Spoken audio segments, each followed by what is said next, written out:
Hi guys, this is Dan from Magic Pachinko Restoration with another short video on a vintage pachinko machine. Today we're featuring a 1975 Nishijin Model A. Monkey and crocodile, whatever you want to call it. This had a full restoration done to it. This particular machine was in pretty rough shape. Unfortunately, dampness is the bane of any pachinko machine for a lot of reasons. The wood on an original pachinko machine is not, it's raw, so it absorbs moisture. The chrome or anything metal for that matter on machines never had any sort of protection on it, and over time moisture just really raises hell with pachinko machines. This particular frame, chrome frame, was in really rough shape, and the owner and I had some conversations about what I wanted to do with it. We were hoping that I could find a replacement for it. Unfortunately, they are different sizes on the Nishijin machines. This is a longer one than some of the other ones. Some of the other ones are only about that long. There's a couple inches difference. With my friend in Ohio, we did find a frame that was 2 inches short, we found out after the fact. So without having a replacement, I have yet to find anybody that wants to take the time to re-chrome these. And even if I could find someone, it's very expensive. I mean, to the point where it's probably not worth the time to have these re-chromed.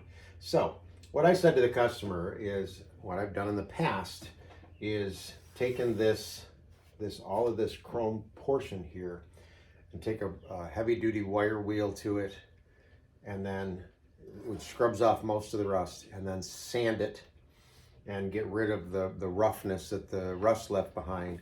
And then you can buy a primer paint that is designed to fill in the rough spots, make it smooth. Put 2 or 3 coats of primer on it, and then put 2 or 3 coats of chrome paint. Now the drawback with chrome paint is it doesn't look like silver paint, but it sure does not look like chrome paint. So I'm going to show you something. This right here is chrome paint. I painted that. There's supposed to be a metal piece on the top of that bottom feed tray. And again, I did not have a replacement part for it. So I used the chrome paint. It looks okay, but it doesn't have that shine to the metal. So I'd been waiting on this one for warm weather, obviously, because I had to do a lot of painting. And yesterday I went at it with a wire brush and a sander, and I was actually very pleasantly surprised at how well it cleaned up. I thought it was going to be a lot worse. So again, conversation with the customer. I always want to make sure the customer makes the final decisions on these things. And she decided that this looked okay, and thought that it would probably be a better look than the paint. So portions of it are pretty nice. Other portions, not so much. There's kind of a bad spot right there. But when you get the machine all put back together again, you know, this is where your attention mainly is. It's not so much on the chrome frame and so on and so forth. So this ended up coming out pretty nice. I'm pleased with it. I hope the customer is also. So with a full restoration, everything gets torn apart. So now this wood is all protected. It's been sanded and polyurethaned. The backboard sanded, polyurethane. And of course, obviously, all of the guts, all of the guts have been cleaned on it. The metal derusted and so on and so forth. Lighting harness redone, make sure the lights work. And now you have a 12-volt system on it with a small wall transformer. So when you get ready to actually use the machine for the first time, you're going to plug in the wall transformer and your ball out light will come on. And that is dictated by a little leaf switch over here that goes off and on depending on where this particular arm is. When it's down like that, it touches the leaf and turns the light on. When the weight of the balls is in here, this is going to push down and it will turn the light off. Now, the biggest thing you need to remember on a Model A is the ball dump. So some of the machines had stickers on them. This one did not, or got lost. But right here is the release for the ball. Yeah, see, the ball dump. Right. So you want this wire piece to line up with the red. You want it up, not down. Up. So when it's up, I don't know if I can do this one-handed. Come on. Nope, can't do it one-handed. Hang on. Okay. So if you can look in there, you see the two brass fingers that are down here. When this is down, it lifts the brass fingers up and allows the balls out as a ball dump. So you want to make sure that that's the situation that you have right there. Okay. All right. So now the machine is ready to be loaded, and always assume that you have 500 pachinko balls. To me, that's a minimum. Model A will run on a lot less balls because they're not dropping out of the machine. But I always like to tell people they should have 500. And when you buy pachinko balls, you buy a bag of 500. So everything except a small handful to get going is going to go right in this upper hopper. So first thing you want to do is just drop a handful in.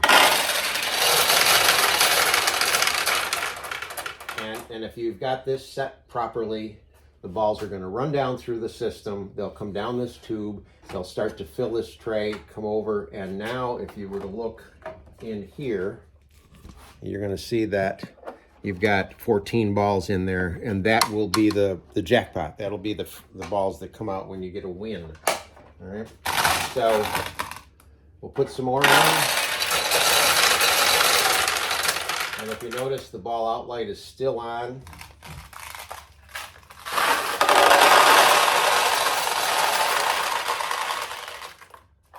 Okay, so now I've poured, I don't think this is 500, but I've poured a bunch of balls in. The weight now pushes this down. It lets go of the leaf switch.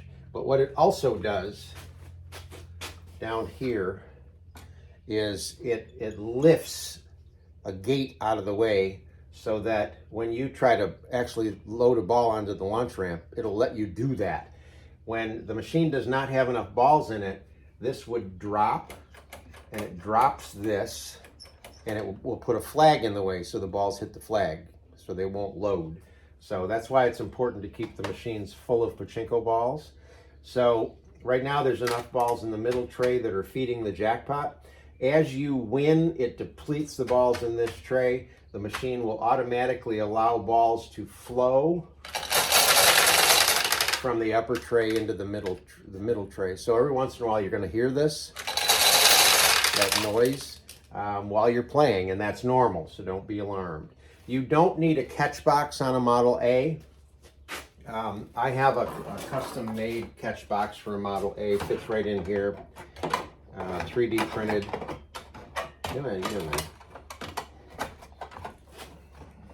Yeah, fits right in. See what I mean? Trust me, it fits right in.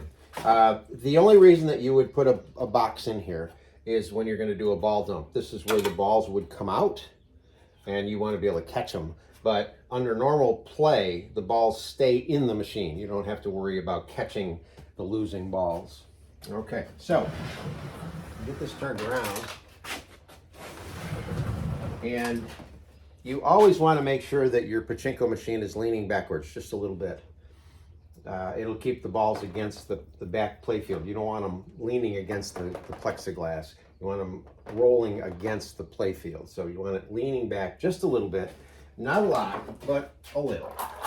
So now that the machine is totally loaded up, you as the player are going to put some balls in the front feed tray and then start to launch them.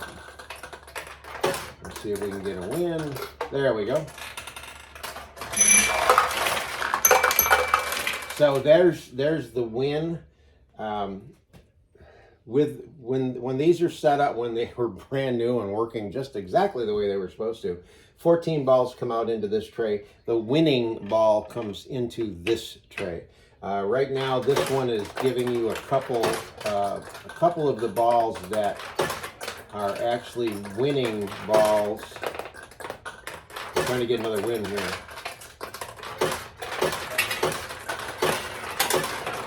There we go.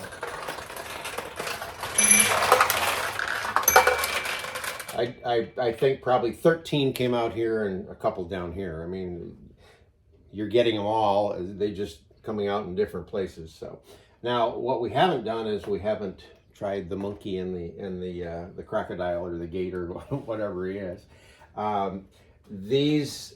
The problem with the old machines, due to heat, all the plastic actually will warp and bend. And that's what happened to this center attraction. It got very warped.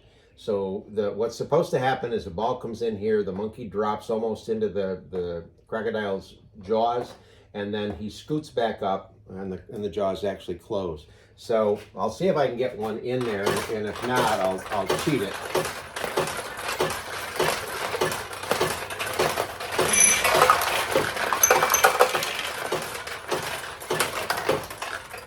Nope. Okay. So we'll cheat it. Now, if this were 1975 and this machine was brand new, this would work flawlessly. It's now 50 years later. It's warped. It's been redone. It works, but it may not work flawlessly like it should. So watch what happens when you put a ball in. The monkey drops, and typically he tends to get a little bit hung up, go just a little bit more, and he'll drop the ball into the gator's jaws. The jaws close and open. So sometimes he'll go all the way down, and sometimes he'll get hung up.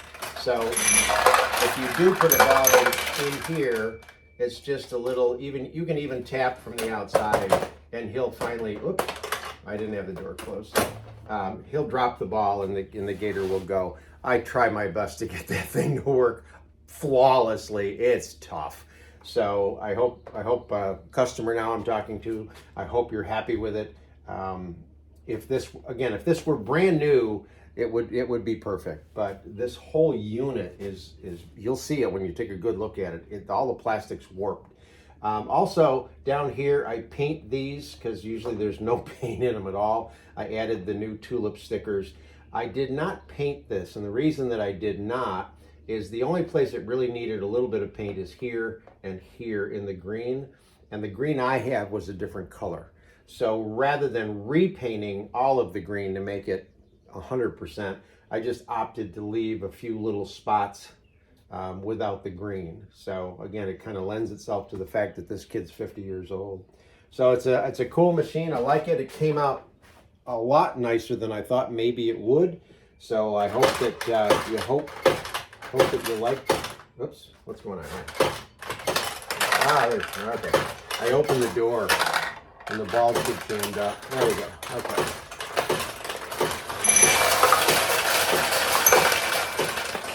There we go. See that? That one got stuck. Whoa. Wow.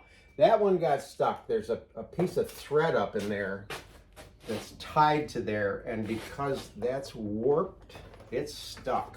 So again, all you do is get this monkey to go, and go back up. You're back in business. I wish I had a new one of these because that'd solve all the problems. I apologize, but I got it working as good as I can get it working. So I hope you enjoy it, and hope you guys enjoyed the video.